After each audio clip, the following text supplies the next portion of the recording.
Welcome back student. और आज हम करने लगे factors of propagation, speed of sound. और मैंने आप सब लोगों के कमेंट्स पढ़े हैं, मुझे पता है मैं काफ़ी अर्से बाद लेक्चर अपलोड कर रहा हूँ। मैंने आपको रिप्लाई भी किया था कि उसकी वजह ये है कि मैं अभी सप्लीमेंट्री जो है हमारे पास 11वीं और 12वीं जो इम्प्रूवमेंट दे रहे हैं और जिनकी सप्लियाँ आई हैं उनको अभी क्या करवा रहा हूँ, तैयारी करवा रहा हूँ। तो ये एक वजह है। तो मुझे लेक्चर रिकॉर्ड करने का टाइम नहीं मिल रहा। इवन के कुछ लेक्चर मैंने रिकॉर्ड किए हुए लेकिन एडिट करने का टाइम नहीं मिल रहा। तो ये उसके एक रीज़न है। तो जैसे मैं यहाँ से फ्री हूँगा इंशाल्लाह मैं जल्द से जल्द कोर्स को कवर करने की कोशिश करूँगा।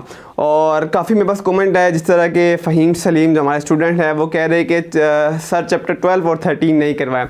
तो और मैंने भी 14 पर डायरेक्ट जंप लगवा दिया था क्योंकि वो मैं टॉपिक स्टूडेंट्स को करवा था। दैट्स वाई जो सीरीज़ ऑफ पैरेलल था रेजिस्टेंस का वो टॉपिक करवा दिया था मैंने, बीच में नहीं करवाया 14 के कुछ टॉपिक शुरू वाले। तो उसकी वजह ये नहीं है कि मैं नहीं करवाऊँगा, मैं करवाऊँगा, बिल्कुल करवाऊँगा। लेकिन हम चैप्टर 12 जो है वो हम एंड में करेंगे या बीच में जाके करेंगे क्योंकि वो मैं प्रॉपर अप्रेटिस से करवाऊँगा और अभी मेरे पास अप्रेटिस नहीं है तो अभी वो मैं नहीं करवाऊँगा। हाँ, इसके बाद चैप्टर 11 के बाद हम जाएँगे नेक्स्ट अपना जो चैप्टर है चैप्टर 13 की तरफ, वो बिल्कुल स्टार्ट से शुरू करेंगे। और अभी इसके हम कॉन्सेप्चुअल भी करेंगे, न्यूमेरिकल भी करेंगे। देन हम जाएंगे नेक्स्ट चैप्टर 13 के बाद 12 हम थोड़ा से बात करेंगे। Is it clear? और मैं आपके सबके कमेंट्स पढ़े, काफ़ी हमें मोटिवेशन मिलती है।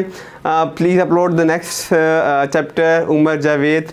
फिर Umar Javed nice method of teaching, thank you so much. तो मैंने काफ़ी आप सबके कमेंट पढ़े, मैं सबको रिप्लाई किया है। तो मुझे काफ़ी मोटिवेशन मिली, काफ़ी अच्छा लगता है बंदे को जब आप कोई किसी को आप अप्रिशिएट करते हो। अब मैं मज़ीद टाइम नहीं ज़ाया करता और अब हम लेक्चर की तरफ आ जाते हैं। ओके, तो फैक्टर्स ऑफ प्रोपगेशन, मैंने प्रोपगेशन का मतलब पहले ही बताया था, यानी कि एक जगह से दूसरी जगह जाना। तो अगर साउंड यहाँ से वहाँ जा रहा है तो वो कैसे उसकी स्पीड पर डिपेंड कर रहा होगा, कौन कौन से वो चीज़ें होंगी। ठीक है, तो सबसे पहले मेरे पास है टेम्परेचर ऑफ मीडियम कि अगर मैं एक चीज़ के मीडियम, कोई भी जो मीडियम है, जैसे अभी मैं एयर है, एयर के ज़रिए जा रही है ना आवाज़ यहाँ से वहाँ, तो जो अगर मेरा मीडियम एयर है और इसमें अभी मैं इसकी हीट बढ़ा देता हूँ, टेम्परेचर बढ़ा देता हूँ, तो मैं ये देखूंगा कि विद इंक्रीज इन टेम्परेचर हमारे पास क्या हो जाएगा, जो हमारे पास स्पीड v जो है, मेरे पास स्पीड ऑफ साउंड है, ये भी क्या हो जाएगा, इंक्रीज होगा। इसका मतलब ये है कि दोनों का डायरेक्टली रिलेशनशिप है। टेम्परेचर कम होगा तो स्पीड ऑफ साउंड भी कम होगी, टेम्परेचर ज़्यादा होगा तो स्पीड ऑफ साउंड भी ज़्यादा होगा। अब क्वेश्चन इज दैट वाई, क्यों?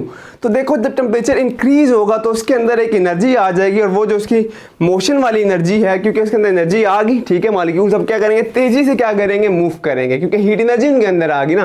तो जब मॉलिक्यूल तेजी से मूव करेंगे क्योंकि उसके अंदर एक हीट एनर्जी आपने ट्रांसफर कर दी है, ठीक है, तो अब तेजी से क्या होंगे, आगे मूव करेंगे। तो ये एक रीजन है कि उसके अंदर एनर्जी क्या हो रही थी, स्टोर हो रही थी, तो वो एकदम उसको तेजी से क्या कराएगा, फ्लो करवा देगा। Is it clear? ओके।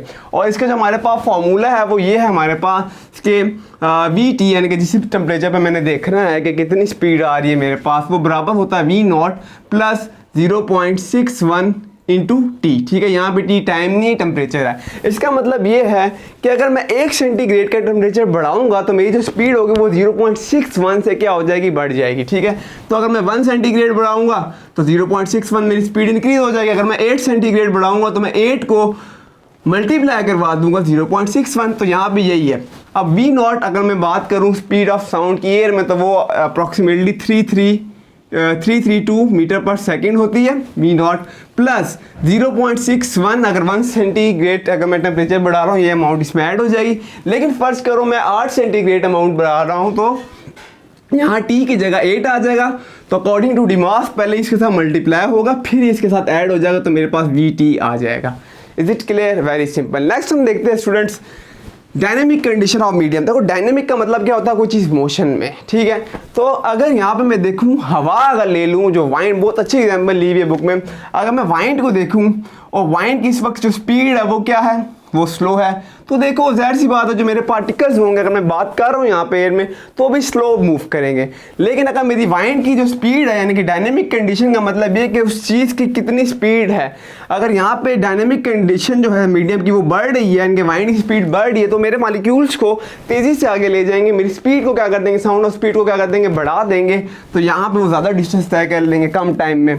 तो यहाँ पर मेरी क्या हो जाएगी, साउंड की जो स्पीड होगी, वो क्या हो जाएगी, इंक्रीज हो जाएगी। अगर मेरे पास वाइंड की स्पीड इंक्रीज होगी, किसी मीडियम की डायनेमिक कंडीशन इंक्रीज होगी। Is it clear? ओके।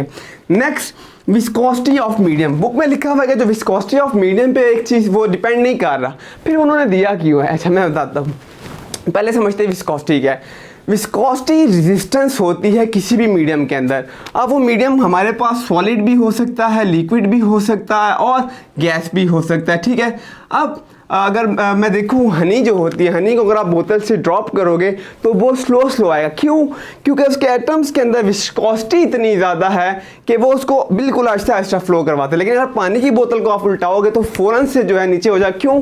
क्योंकि उनके एटम के अंदर जो विस्कोसिटी है, जो रेजिस्टेंस है, वो बहुत कम है। तो इसी तरह अगर ये बोर्ड है और इस बोर्ड में से हमारे पास एक सॉलिड में से हमारे पास साउंड मूव हो रहा है, ठीक है, तो उसके अंदर भी क्या रेजिस्टेंस है जो मेरे साउंड वेव को क्या कर रहा है, रोकेगा। लेकिन ये इतना माइनर होता है कि हम इसको निगलेक्ट कर लेते हैं और इसलिए हम कहते हैं कि विस्कोसिटी पे वो चीज़ डिपेंड नहीं कर रही होती। बात आ गई समझ? तो विस्कोसिटी क्या है, मीडियम के अंदर जो रेजिस्टेंस होती है।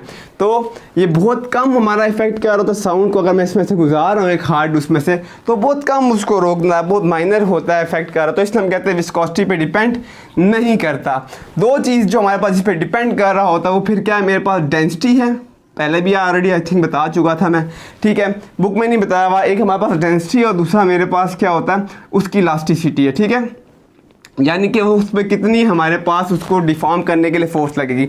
अगर एक मीडियम डेंस है ना, जिस तरह ये इसकी डेंसिटी ज़्यादा है इस बोर्ड की, ठीक है, तो अगर इसकी डेंसिटी ज़्यादा होगी तो यहाँ पे स्पीड ऑफ साउंड जो होगी वो मेरे पास क्या होगी, स्पीड ऑफ साउंड की बात कर रहा हूँ, वो भी ज़्यादा होगी। डायरेक्ट रिलेशनशिप है, ठीक है, इसका स्पीड ऑफ साउंड का। और इलास्टिसिटी का मतलब ये है कि अगर मैं इस चीज़ को डिफॉर्म करने में मुझे ज़्यादा फोर्स लग रही है, ठीक है, अगर मैं इस बोर्ड को कंप्रेस करूँगा, डिफॉर्म करूँगा तो मुझे ज़्यादा फोर्स चाहिए। अगर ज़्यादा फोर्स चाहिए इसका मतलब मैं ज़्यादा इलास्टिसिटी लगा रहा हूँ। अगर ज़्यादा इलास्टिसिटी होगी इसका मतलब है उसके अंदर भी स्पीड ऑफ साउंड क्या होगी, ज़्यादा होगी। तो ये एक्स्ट्रा पॉइंट है, एक्स्ट्रा इन्फॉर्मेशन है, लिखना चाहो तो इसको भी लिख सकते हो। #पीस आउट, मिलते हैं नेक्स्ट वीडियो के साथ। अल्लाह हाफिज़।